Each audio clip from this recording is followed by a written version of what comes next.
এই যে এগুলো দেখছেন, এগুলো হচ্ছে মুরগির মাংস। হোটেল থেকে আমার কফিল কুকুর বিড়াল ওদের জন্য নিয়ে আসে।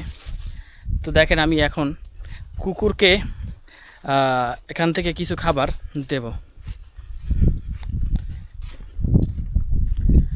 তো যেহেতু সব জায়গায় বালি আছে, দেখেন আমি একটা ভালো পরিষ্কার জায়গায় দিতে চাচ্ছি, সেজন্য এই খাম্বার গোড়াটায় আমি বেছে নিলাম।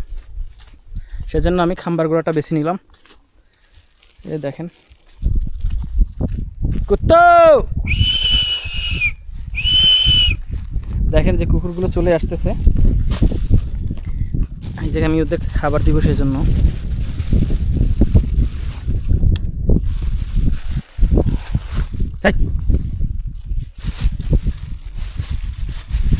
দেখেন আমার বিড়ালটা কিন্তু দখল করে নিয়েছে,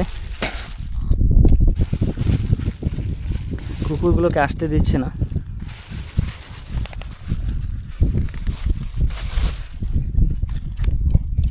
এই যে কুকুরগুলো চলে আসছে।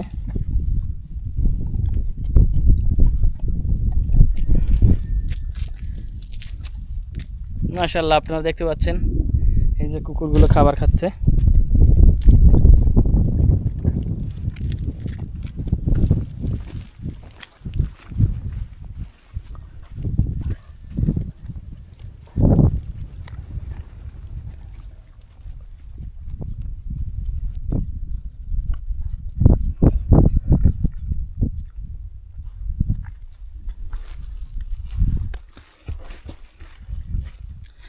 খাবার দেওয়া হয়ে গেল, তো এরপর রেখে দিই, বাকিগুলো পরে দেবো।